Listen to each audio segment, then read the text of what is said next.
बिस्मिल्लाहिर्रहमानिर्रहीम। मैं हूं सलमान आबिद। आज हम डिस्कस करेंगे पाकिस्तान के हवाले से एक बहुत अच्छी खबर जो दुनिया में और पाकिस्तान के तनाजुर में सामने आई है, और वो ये कि FATF के हवाले से पाकिस्तान को ग्रे लिस्ट से निकालने का एक फैसला सामने आया है। अगरचे फौरी तौर पर हमें ग्रे लिस्ट से नहीं निकाला गया और कहा गया कि एक जायज़ा टीम अक्टूबर में पाकिस्तान का दौरा करेगी और उसके बाद फिर पाकिस्तान को हतमी तौर पे ग्रे लिस्ट से निकाला जाएगा। लेकिन जो इत्मीनान का पहलू है वो ये कि जो 34 नुकात थे, यानी 27 नुकात जो टेररिज्म फाइनेंसिंग के हवाले से और 7 नुकात जो मनी लॉन्ड्रिंग के हवाले से थे, उस पर पाकिस्तान ने मुकम्मल तरीके से अमल दरामद कर लिया है और उनके बकौल के पाकिस्तान ने एक जिम्मेदार रियासत का सबूत भी दिया है। ये बात बड़ी खुश आइंद है कि पाकिस्तान जो काफ़ी अरसे से FATF की तलवार के नीचे को लटक रही थी उसके ऊपर, उससे वो बाहर निकलने में काफ़ी हद तक कामयाब हुआ है। एक ऐसे मौके पे जब हिंदुस्तान जो है पाकिस्तान को हर सूरत में ब्लैक लिस्ट करना चाहता था, उनके ऑफिशियल्स कई आलमी फोरम्स पर बरमला ये कह चुके थे कि हम हर सूरत में पाकिस्तान को या तो ब्लैक लिस्ट करेंगे या फिर पाकिस्तान को ग्रे लिस्ट से नहीं निकलने देंगे। लेकिन यहां पर हमें दाद देनी होगी 2018 में पाकिस्तान तहरीक-ए-इंसाफ की हुकूमत को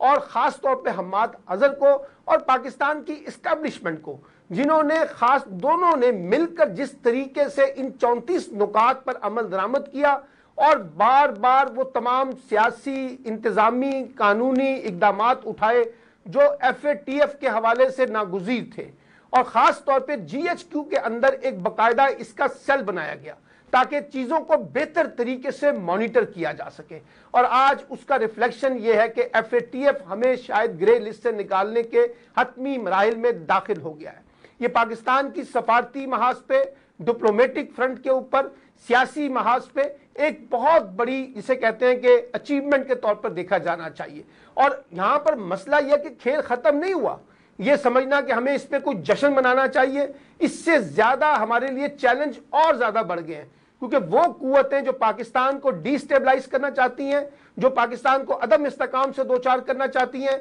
जो पाकिस्तान में सियासी अफरा तफरी इंतशार पैदा करना चाहती हैं, और ख़ास तौर पे वो रियासत यानी भारत जो पाकिस्तान को एक गैर जिम्मेदार रियासत और एक दहशतगर्द रियासत के तौर पर पेश करना चाहता है, उनके लिए कल की खबर इतनी आसानी से डाइजेस्टेबल नहीं है। और मुझे खदशा ये है कि जब अक्टूबर तक का ये मामला लटका है, इसमें भारत फिर एक दफा सफारती और डिप्लोमेटिक फ्रंट के ऊपर कुछ ना कुछ ऐसा करने की कोशिश करेगा जिससे पाकिस्तान की मुश्किलात को में इजाफा हो या पाकिस्तान को ग्रे लिस्ट में वापस बरकरार रखा जाए। लेकिन यहाँ हमारी सफारतकारी का इम्तिहान होगा, डिप्लोमेटिक फ्रंट का इम्तिहान होगा कि कैसे हम उन चीज़ों को आगे लेके चलते हैं। लेकिन दूसरा जो बड़ा पहलू जिसमें हमें समझना चाहिए वो ये कि यहाँ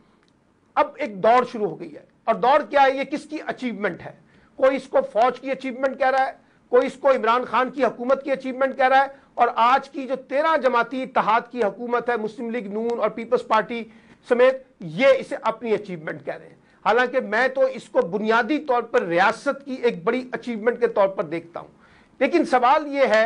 कि इसमें मौजूदा हुकूमत कहाँ से आ गई, क्योंकि FATF ने जिस जायजा रिपोर्ट के ऊपर ये सारा इवेल्युएशन किया है वो फरवरी 2022 तक के इकदामात हैं जो कि यकीनी तौर पर इमरान खान की हुकूमत में उठाए गए। और यहाँ हम्माद अज़हर की तारीफ ना करना भी बड़ी ज्यादती होगी, जितनी तवज्जो के साथ उन्होंने इसके ऊपर काम किया। वजीर खारजा शाह महमूद कुरैशी, इमरान खान साहब बार बार सेशन को ब्रीफिंग लेते रहे, एक और फैसले करते रहे, और इसी तरीके से पाकिस्तान की सियासी क़यादत और मिलिट्री इस्टेब्लिशमेंट का आपस का जो रिलेशनशिप था उसने हमें इसमें से निकलने में बड़ी मावनत फराहम की है। तो इसलिए मौजूदा हुकूमत को यह क्रेडिट तो नहीं जाता, लेकिन फिर भी उसके बावजूद अगर वो क्रेडिट लेना चाहते हैं तो ये उनका हक है और वो कर सकते हैं। लेकिन हकाइक को तो आप नज़रअंदाज नहीं कर सकते। उसकी वजह क्या है? उसकी एक बड़ी शानदार वजह जो है, जिस वक्त FATF के हवाले से एक बिल पास हुआ कौमी असम्बली से और फिर उसके बाद वो सेनेट में गया, उस वक्त की अपोजिशन जिसमें पीपल्स पार्टी भी शामिल थी, अवामी नेशनल पार्टी भी शामिल थी और पूरी PDM जिसमें मुस्लिम लीग नून और JUI, उन्होंने खास तौर पे FATF की मुखालफत की और اور اس کو مشروط کیا کہ ہم ایف اے ٹی ایف کے بل کی حمایت اس صورت میں کریں گے ان امینڈمنٹ کی جب آپ ہمیں نیب سے جو ہے نا ریلیز کریں گے، نیب کے اندر ہمیں ریلیف دینے کی کوشش کریں گے، جو حکومت نے ماننے سے انکار کر دیا تھا۔ اس وجہ سے پھر حکومت کو، یعنی عمران خان کی حکومت کو جوائنٹ سیشن سے یہ ایف اے ٹی ایف کی جو ترامیم تھی اس کو منظور کرانا پڑا۔ اس لیے اگر آج کی حکومت اس میں ماما بننا چاہتی ہے تو پہلے تھوڑا سا وہ یہ ایویلویٹ کر لے کہ اس کا اپنا رویہ ایف اے ٹی ایف کے حوالے سے ترامیم ہو رہی تھی اس پر کیا تھا، اور کیوں انہوں نے اس وقت مخالفت کی ایک ایسے ریاستی انٹرسٹ پہ، ایک ایسے ملکی مفاد کے اوپر جو ہر صورت میں ناگزیر تھا اور ہمیں آگے لے کے چلنا تھا۔ اس وقت جب آپ نے مخالفت کی تو آپ نے ظاہر کیا کہ آپ کا مفاد نیب کے اندر ہونے والی امینڈمنٹ سے جڑا ہوا ہے، جو نہیں ہوا۔ اس لیے میں نہیں سمجھتا کہ اس حکومت کو یہ کریڈٹ جانا چاہیے، لیکن اگر کوئی لینا چاہتا ہے تو اس میں بھی ہمیں کوئی بحث میں نہیں الجھنا چاہیے۔ سب کو پتا ہے کہ ایف اے ٹی ایف میں اگر ہمیں کوئی مارجن مل رہا ہے، کوئی سپیس مل رہی ہے، تو اس کی ایک بڑی وجہ یہ ہے کہ ہماری جو سول اور ملٹری اس وقت کی لیڈرشپ تھی، انہوں نے اس کے اوپر شاندار طریقے سے اپنی پرفارمنس کو ظاہر کیا ہے۔ دوسری بات دیکھیے، میں بڑے واضح طور پہ کہتا ہوں، ایف اے ٹی ایف کے حوالے سے، آئی ایم ایف کے حوالے سے، یہ دنیا میں ایک سیاسی ہتھیار ہے جو کمزور ممالک کے اوپر ہمیشہ سے استعمال ہوتے ہیں، اور ایف اے ٹی ایف کی تلوار بھی پاکستان پہ لٹکائی گئی۔ حالانکہ منی لانڈرنگ اور ٹیررزم فائنینسنگ کے جو معاملات ہیں ہندوستان میں ہم سے زیادہ ہیں، لیکن وہاں کوئی بات نہیں کرتا۔ لندن جو ہے وہ منی لانڈرنگ کا مرکز ہے، لیکن وہاں کوئی بات نہیں کرتا۔ دنیا کے دیگر ممالک میں جو منی لانڈرنگ ہو رہی ہے، ایف اے ٹی ایف اس کو نہیں پکڑنے کی کوشش کرتا۔ اس کا نزلہ یا تو پاکستان پہ گرے گا یا کسی اور اسلامی ملک پہ گرے گا، اور پچھلے دنوں انہوں نے ترکی کو بھی گرے لسٹ میں ڈال دیا۔ تو سوال یہ ہے کہ یہ جو ایک سیاسی ہتھیار کے طور پر استعمال کرتے ہیں،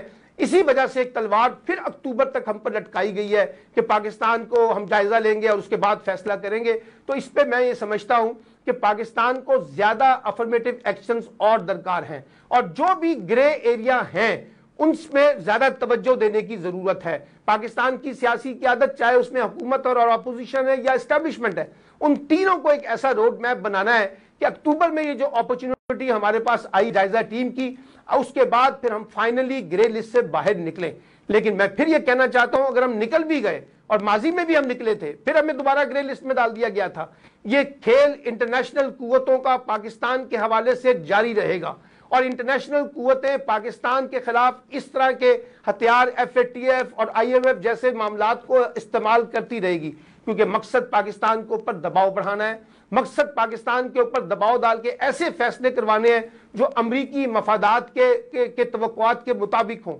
تو اس لحاظ سے بہرحال پاکستان نے ایک اچیو کیا ہے، اس کو اپریشیٹ کرنا چاہیے۔ پاکستان میں جو مایوسی تھی وہ تھوڑی سی دور ہوئی ہے، اور یہ جو کہا جا رہا تھا کہ ہم سفارتی محاذ پہ تنہا ہو گئے ہیں، دنیا ہماری بات نہیں سننے کے لیے تیار، اس کی ہمیں کچھ اچیومنٹ جو ہے وہ نظر آ رہی ہے کہ سفارتی محاذ پہ ہمیں کچھ کامیابی ملی ہے، لیکن اس کو ہمیں اور آگے لے کے چلنا ہے، اور اپنے جتنے بھی انٹرنل گرے ایریا ہے اس کو خاتمے کے لیے ہمارے پاس ایک واضح روڈ میپ ہونا چاہیے۔ اور خاص طور پہ میں سمجھتا ہوں جو سب سے بڑا چیلنج ہے حکومت اور اپوزیشن کے درمیان جو ڈیفیسٹ ہے، جب تک وہ کام نہیں ہوگا، جب تک ہم اپنے عدالتی نظام کو درست نہیں کریں گے، ہم اپنی بیوروکریٹک ریفارمز کو نہیں ٹھیک کریں گے، ہم اپنی اکنامک ریفارمز کو ٹھیک نہیں کریں گے، ہم جب تک کرپشن اور بدعنوانی کے خلاف کوئی مؤثر اقدامات نہیں اٹھائیں گے منی لانڈرنگ کے حوالے سے، اس وقت تک یہ چیزیں پھر بے معنی رہیں گی۔ ہمیں صرف انٹرنیشنل دنیا کو نہیں دیکھنا کہ ہم نے ان کو خوش کرنے کے لیے 34 اقدامات اٹھائے ہیں، یہ پاکستان کی ضرورت ہے، پاکستان کی ضرورت کے طور پر اس کو دیکھا جانا چاہیے،